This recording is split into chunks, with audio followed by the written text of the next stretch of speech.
The Wolf and the House Dog. Once there was a wolf who was starving. He saw a healthy house dog passing by and greeted him humbly. The house dog saw the wolf's sad condition. He asked the wolf to accompany him to his master so that he can get some food. The wolf felt very lucky and immediately agreed.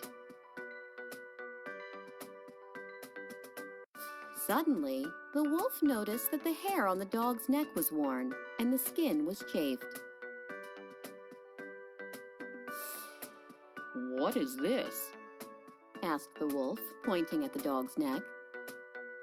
"Oh, it's nothing," said the dog. "This is where the collar is put on to keep me chained up."